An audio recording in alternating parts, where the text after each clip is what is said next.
Welcome to U.S. Poverty in the Midst of Prosperity. This is week 4. This week we're going to be looking at immigration. When immigration historians look at how people migrate, and immigration is that's the term that we use when people migrate from one nation to another, they look at 3 very simple factors: push factors, pull factors, and means. Push factors are those which impel migration from someplace. So for instance, we're showing here just a little outline map of Germany. So why did Germans leave Germany for places like the United States? What essentially pushed them out of the country? Well, the largest reason why immigrants came to the United States was for economic opportunity. So very oftentimes the push out of their own country, their home country, where they were born or where they were raised, oftentimes is the lack of economic opportunity. Also, especially from the immigration as we look at it taking place from Europe, because of European warfare and military conscription. That is, people who were being forced to join, drafted into the army and didn't want to join the army. There were all kinds of inheritance laws and other social laws as well. So when you think of, say, the system of primogeniture, which was in place in large portions of Germany. So if the peasant farmer, had a small plot of land and had 4 or 5 sons, oftentimes the first son, the oldest son, would get the property. And the reason for that, even though it might seem unfair to us, is they were trying to prevent from happening what normally would happen over a course of a couple of generations, and that is a plot of land getting divided again and again so that people simply got poorer and poorer. So very oftentimes, second or third sons came to the United States to find economic opportunity. There were also all kinds of laws in terms of having a dowry. A woman needed very oftentimes a dowry to get married, and some poor peasant farmers simply had no dowry for their daughters, and so some of them would have children out of wedlock and then want to leave for the United States where there was better opportunity or where they could find someone to marry. Those are kind of the social laws that would have been a push mechanism as well. Political systems that were simply too authoritarian. The failure of all kinds of liberal revolutions, and by liberal revolutions we mean revolutions in at times like 1848 all over Germany and Austria and different places in Europe, which just wanted to achieve basic democratic rights for people and were put down. And so people became disgusted and decided to come to the United States where they could achieve more democratic rights. Also, crop failures. The Great Famine of 1845 and 50, which especially hit the potato crop in places like Ireland, but also in other places across Europe. And whenever there is a famine and people aren't getting enough to eat, it's not just simply that people don't have enough to eat and some are starving. It's that even those who are getting a little something to eat, their immune system is not what it should be because they're not getting enough to eat. And so it is very easy. People's immune systems fall. If a disease or an epidemic comes along, people can fall prey to that. So it's kind of really a double whammy. There were more potato failures throughout Europe in the 1870s and the 1880s as well. There was also religious persecution. And this is spelled correctly, and I'm going to pronounce it correctly for you. Pogroms against Jews in Russia and Poland, especially from the 1880s and onward. Now, we show you United States and pull factors. What were the factors that were leading people to come to places like the United States, but also to places like Canada and Australia and, certainly South America? Well, the number one reason, as we stated before, was economic opportunity. Another important reason was democracy, and a third reason would have been all kinds of freedoms, especially religious freedoms. Now, you also had to have the means to get here. So you at least needed the money to get from where you were, and many people were inland someplace, like, say, for instance, in Germany, and they needed transportation to get to a port city, and they needed money to pay for steerage on a sailing ship or later a steamship. And, of course, they also needed the proper health, because if they didn't have the proper health, and they got to in the steamship companies usually wanted to make certain of this, because if they came to a place like New York City and the immigration officials would go ahead and examine them and they were not seen as being healthy, then the steamship companies were responsible for taking them back to Europe.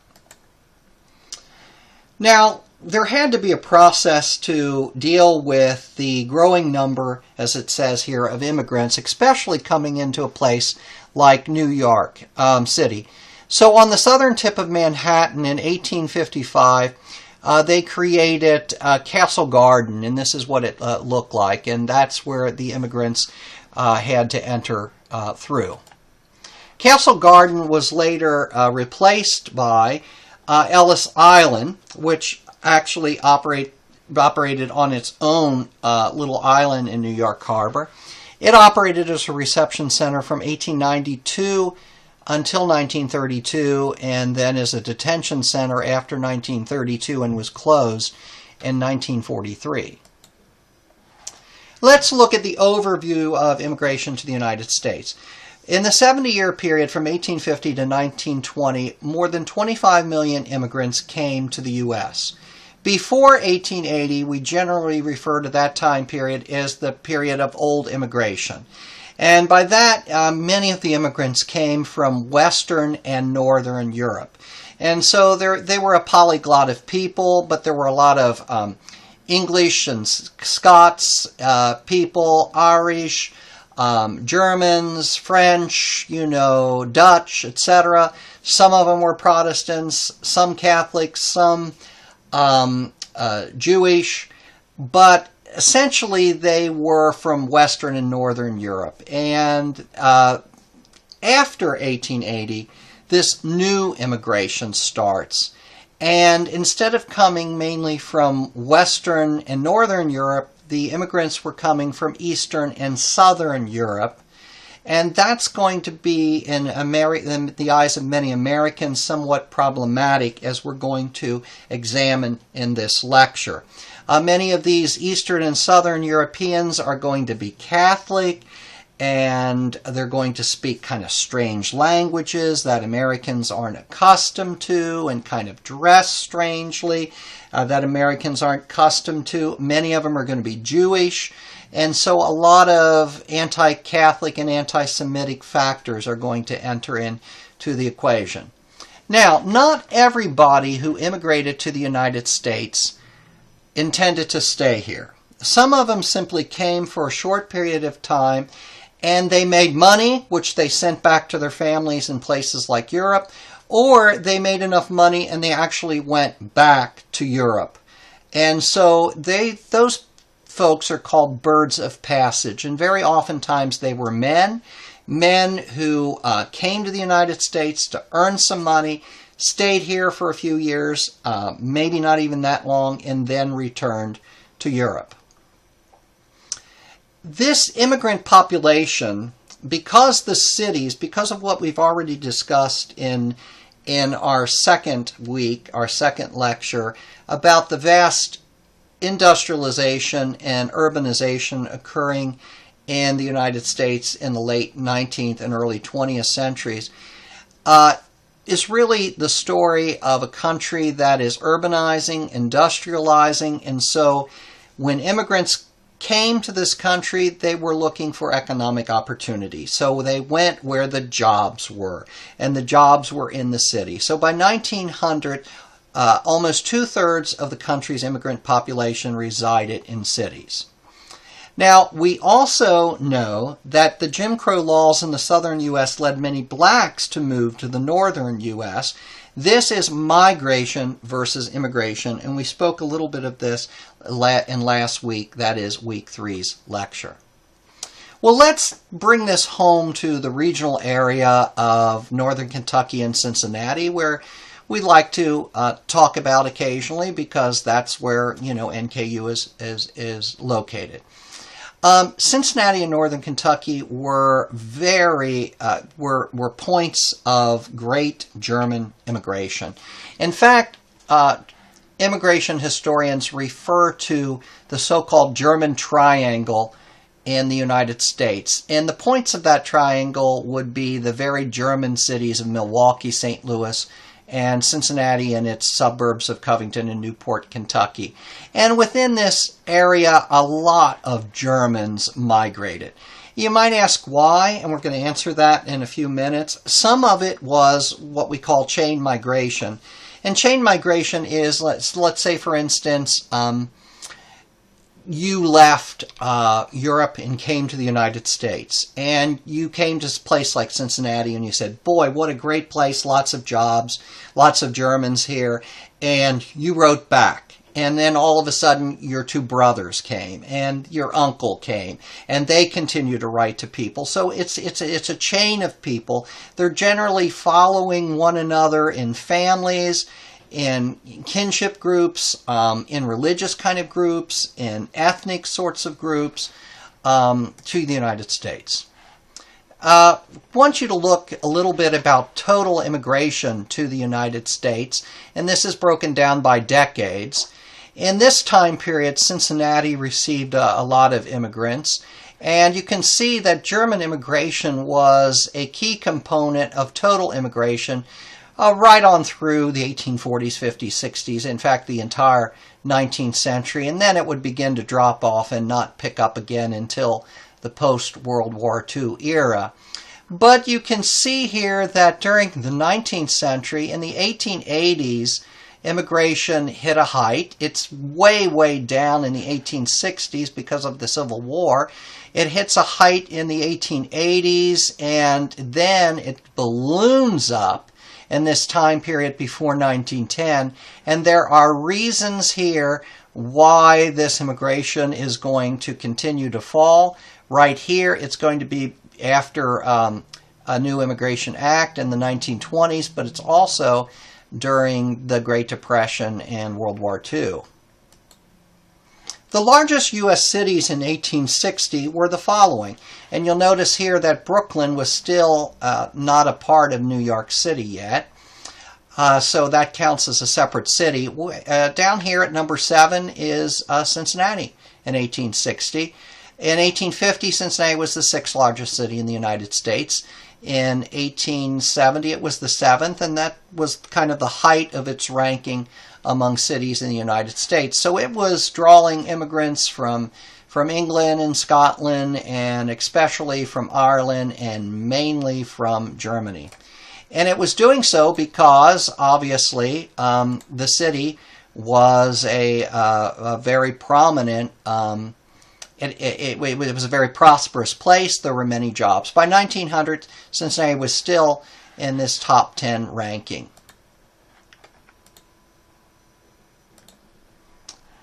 Okay, now we want to discuss a little bit about poverty and the cities, and want to mention a work by a gentleman called Henry George, and Progress and Poverty in 1879. I believe your readings refer to that, and you also have a reading that's actually taken from Jacob Riis, How the Other Half Lives, in 1890. So there is attention being made of the poverty in the United States in the late 19th century. A lot of this attention, for instance, with Jacob Riis, where he takes these wonderful photographs of tenement buildings, is going to lead to all kinds of reforms in housing in major cities like New York City. There's also the concern here with child labor, with the plight of women in the labor force, the long hours that they were required to work, the low pay for which they were required to work. Many times in places like sweatshops, we referred to one of those factories, the Triangle Shirtwaist Factory, which had an immense fire in the early 1900s. You're going to see a film on that when you look at women in poverty.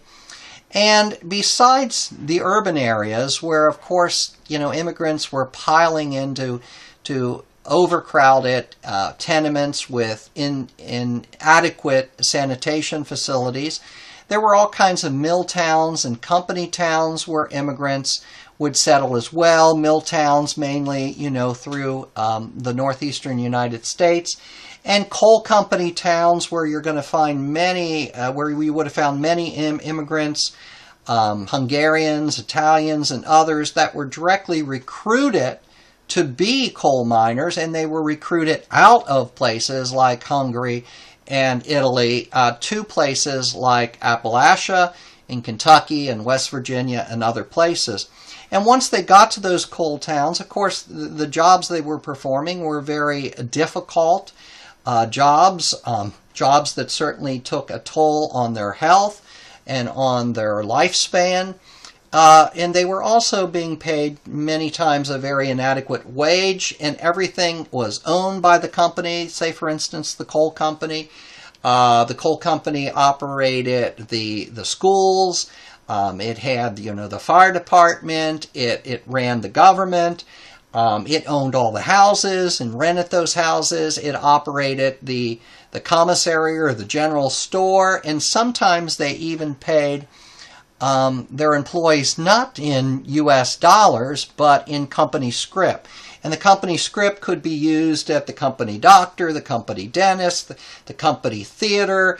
It could be used at the company store. And very oftentimes, because they were paid in scrip and they had to, buy things at the company, in the company town, they were not always treated in a fair way, and sometimes were always sort of, they could have gone out of town to the next town over and bought something more inexpensively, but no, they had to buy it because they're paid in scrip at the company's store, and the end result is many of them became indebted very quickly, and that was kind of a way of keeping the employees there. They were indebted to the company, and so sort of couldn't really leave. Immigrants in cities were taken advantage of as well by what we sometimes call as machine politics or boss rule. One of those very well-known corrupt bosses of a city was William Marcy Tweed, the so-called Tweed Ring, which ran what was called Tammany Hall in New York City. And Boss Tweed and Boss George Cox of Cincinnati as well were these city bosses who basically controlled the entire machinery, hence the name machine politics, of city government. And while they may or may not have been mayor, for instance, George Cox was really never an official. He was not mayor or anything else. He actually ran a saloon in one of the immigrant areas. He managed to become so influential by controlling the ward system, W-A-R-D. A ward was basically a precinct, a voting precinct. And back in those days, before we had the secret ballot, people like Boss Cox, immigrant coming to town, he would visit them, give them some groceries, maybe say, hey, why don't you go down to City Hall and we'll try to get you a job as a fireman or a policeman or sweeping streets or this or that. So he finds them a job, but then he expects them to vote for him and to vote for all of his cronies. And he'll know whether you vote for him or his cronies because there's not a secret ballot. And if you get in trouble and someone dies, he's going to visit you at the funeral home. He's going to be there to kiss the new babies that were born, to bring you the Thanksgiving turkey, etc. But you're beholden to him. And in fact, if a new political machine would come to rule in a city, well, what would happen is everybody would kind of go out and have to find a different job. They'd lose their job. This applied even to, skilled professions like, firemen and policemen. They were just hiring firemen and policemen who basically had never been or trained as firemen or policemen. And if a new mayor came in and he wasn't of the same political party, everybody was fired and they had to find a whole new police force or fire force. Later on, people would be disgusted by this corruption, by this kind of use and abuse, manipulation of the immigrant vote, and they'll search for reforms to all of this to end the corruption and to bring the political process back into some sense and sensibility. And that's when you'll start to get civil service exams, where we would end up hiring, the best people to be firemen and policemen and so forth, not just someone's political friends. Well, let's talk a little bit about that new immigration that really started to shift about the 1880s, 1890s to the Eastern and Southern Europe. Now, some statistics. In 1882, of 788,000 immigrants, 87% came from Northern and Western Europe and 13% from Southern and Eastern Europe. By 1907, when there were almost 1.3 million immigrants to the United States, only 19.3% came from Northern and Western Europe, and over 80% from Southern and Eastern Europe. So you see how throughout the 1880s and the 1890s, early 1900s, all of this is changing. Well, what was the big deal with this new immigration? Why did people begin to fear this new immigration? There were at least 6 reasons. Number one, they worried that the Protestant character of the American nation was being lost because many of the new immigrants were Catholic or Orthodox or Jewish. The 20th century, not the 19th century, but the 20th century Ku Klux Klan was founded in Georgia in 1915. By 1923, it had a membership of 2.5 million, and the new Klan was not only anti-black, it was anti-Catholic and anti-Semitic, and it had a strong presence in cities. Someone who wrote about and worried about this new immigration was Josiah Strong, and in 1885 his book sold 175,000 copies, which is pretty significant back there. So there were people writing about this, people concerned about this. There was also fear of radicalism. If you remember, some anarchists, they were German anarchists, were involved in the labor movements in the Haymarket Square riot of 1886 in Chicago, which we talked about in week 2. We also talked about the assassination in week 2 of President McKinley in 1901, again by an immigrant anarchist. So people are saying, well, are these immigrants, do they even understand what democracy is? Do they understand America? Are they all radicals? Are they all anarchists? There's a fear of that. There's also a fear of racial degeneration, and we've referred to this before, that Darwinian theory of natural selection. By the beginning of the 20th century, scientists had reached the conclusion, which a half a century later they would reverse, that racial differences were fixed and immutable. Heredity counted for everything, environment for nothing. So you have people writing about this, like Madison Grant in his book, The Passing of the Great Race, and you even have a scientific movement of the early 20th century, and I use scientific in today's perspective in quotation marks, that was connected to genetics, but very interested in radical ideas like sterilization, selective breeding, euthanasia, intelligence testing. This was popular among some of the ranking scientists in the United States and Europe, and you can see where that kind of thing could become very dangerous. In fact, it was that sort of eugenics movement which leads right into things in World War II and Hitler and all of the terrible things that would happen there in his programs of sterilization and the Holocaust and everything else. Economic fears. Even the American Federation of Labor complained that the new immigrants lowered wages, added to unemployment, and displaced native-born workers. These are the same kind of arguments, by the way, that are repeated every 10, 20, 30, whenever you pick it, years in the United States against the argument of allowing immigrants in. Then there was the influence of World War I and the presence of hyphenated Americans with what people regarded as divided loyalties, like German Americans. In Cincinnati and northern Kentucky, which was such a German American community, there was a lot of hysteria, a lot of outright prejudice and imprisoning of German Americans, of changing street names from German names to American names. You know, the German National Bank in Covington changed its name to Liberty Bank. Everyone was so concerned about the horrible things that might occur if there's, say, for instance, too many Germans. There was also a loss of idealism after World War I, and America kind of entered into this very isolationist phase. Then the sixth thing is there's the fear of the so-called heathen Chinese. In 1870, Bret Harte, editor of the Overland Monthly, published a poem called The Heathen Chinese. It became a great success, but galvanized anti-Chinese sentiment. Harte later felt guilty for having written it and once privately remarked, "Perhaps you can have little respect for a poet who wrote such trash as The Heathen Chinese." Harte reportedly also called it the worst poem I ever wrote, possibly the worst poem anyone ever wrote. There was this yellow peril, it was called, the U.S. fear of Asians.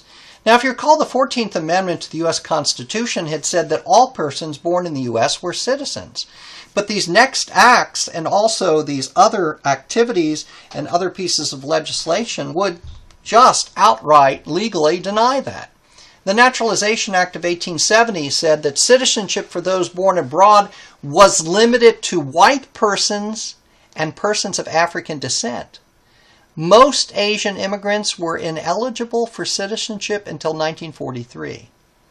The Chinese Exclusion Act of 1882, passed by the U.S. Congress, look at this, 201 yeas, 37 nays, 51 absent.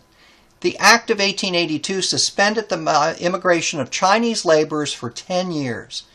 It was followed by a similar prohibition with an act in 1892, and in 1902 the ban was made permanent. Now the act allowed for some categories such as teachers, students, etc., but it also forbade the naturalization of Chinese and imposed other restrictions against them. Now this basically meant that the Chinese, if they wanted to get any of their family members or their friends over here, had to work around the system. And so they had what they were called paper sons. So if you were, say for instance, a U.S. citizen, and then you went to China, and then you came back, you could say, oh, you know, I was over there, my wife, became pregnant, and then you could argue that that is your son, and that son needed to be brought. And then you could actually play this game and produce fake documents, and maybe say it was, somebody else could buy that paper son, so to speak. So in other words, that wasn't really their son at all, but they had fraudulent papers made up that said it was their son. So immigrants always find ways around things. San Francisco schools in 1906 voted to segregate Asian children in the public schools. And by a gentleman's agreement, Teddy Roosevelt and the Japanese government in 1908 agreed to limit the number of Japanese immigrants to the U.S. The Alien Land Act of California in 1913 prevented aliens, not naturalized citizens of the U.S., from owning land in California. The 1917 Act kept out all Asian immigrants except Filipinos and Japanese. And then the U.S. Supreme Court in 1922 had a decision that held that Japanese were ineligible for citizenship. And then along came the Immigration Act of 1924, a racist piece of legislation severely limiting immigration of Asians. In fact, only a few hundred Japanese at most per year. And so what we want to do then is move from just looking at Asian immigrants and how they were discriminated against to looking at the larger picture with three particular pieces of legislation. The first was the Immigration Act of February 1917, which provided for the exclusion of those unable to read a 40-word passage in English or some other language. Exceptions were made for religious referees and the illiterate relatives of admissible aliens. The law contained other restrictive provisions. It doubled the head tax on immigrants of $8 and added chronic alcoholics, vagrants, and persons of constitutional psychopathic inferiority to the list of excluded classes. The Emergency Quota Act of 1921, the U.S. Congress, this was the first to impose a numerical limit on immigration. It set a limit of 357,000 a year and prescribed quotas for all eligible national groups. The quota for each nationality was fixed at 3% of the foreign-born already resident in the United States at the time of the 1910 census. This clearly hurt Eastern and Southern Europeans, and over the next 3 years, immigration was cut in half.